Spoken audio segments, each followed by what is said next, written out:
Morning students. बच्चों, आज हम पढ़ने जा रहे हैं आपकी बुक का लेसन 12 अजंता की गुफाएं। यह आपने सुना भी होगा बेटे। पत्थरों पर बड़ी अच्छी निकासी की गई है।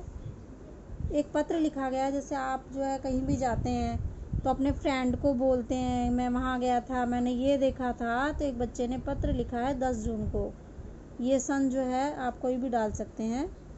अभी बच्चा क्या लिखता है, प्रिय स्नेहा नमस्ते। आप भी अपने फ्रेंड को ऐसे लेटर लिखते हैं। जो है जो भी जिसको भी आपने लिखना है ऐसे ही आप उसको करेंगे। तो अभी बच्चा कह रहा है तुम्हारा पत्र मिला, पढ़कर बड़ी खुशी हुई कि तुमने गर्मी की छुट्टियां जो पड़ी थी उसमें बड़े ही मज़े किए। तो अब इन्होंने तो मज़े किए। अभी ये बच्चा खुद बता रहा है, लड़की कहती है मैं और मेरा भाई हम दोनों जो है केशव, जो इसका भाई है बच्चे का वो है केशव, गर्मी की छुट्टियों में नाना जी के घर महाराष्ट्र गए थे। अब जो नाना जी थे उन्होंने प्रोग्राम बना लिया अजंता की गुफाएं जाएंगे कि वहाँ देख के आएंगे हम। और हम बड़े खुश हुए ये बात सुन के, क्योंकि हमें अजंता की गुफाओं की कलाकारी देखने का बहुत मन था। अब अगले दिन सुबह होते ही ये लोग रेडी हो गए और हम सपनों की दुनिया में समझो पहुंच गए थे कि भाई जो इन्होंने कभी सोचा था और ये खुद मतलब वहाँ देखने जा रहे हैं कि भाई कैसे क्या होगा, सिर्फ क्योंकि इन्होंने पढ़ाई था उसके बारे में। अजंता की गुफाएं कैसी, जो भी इनकी सपनों की दुनिया थी, जो उन्होंने सोचा था कि आज उन्हें मौका मिल रहा है। अजंता की गुफाओं के अंदर बड़े बड़े कमरे, मंदिर और सभागृह थे।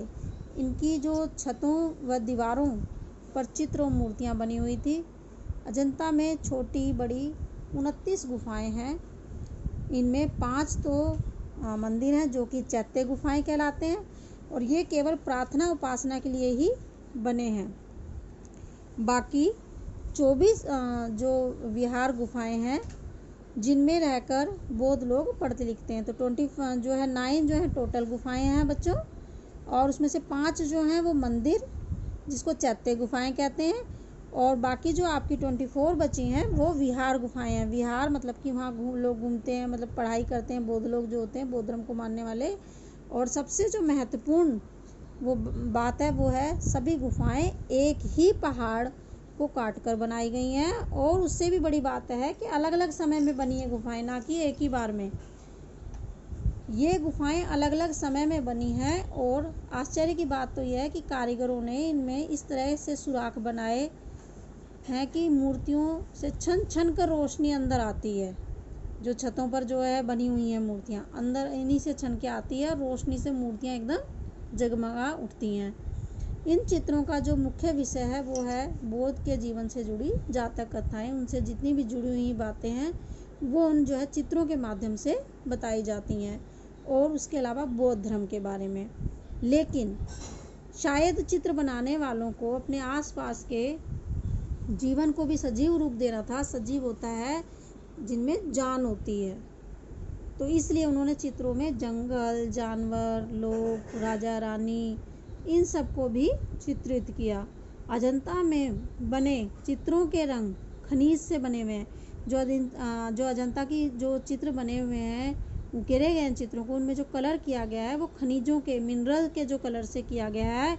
इसलिए जब इनको देखते हैं तो हमें ज़्यादा पुराने नहीं लगते हैं। इनका कलर कोई फेडेड नहीं हुआ है, वो ऐसा लगता है कि अभी ज़्यादा समय नहीं हुआ है इनको बने हुए।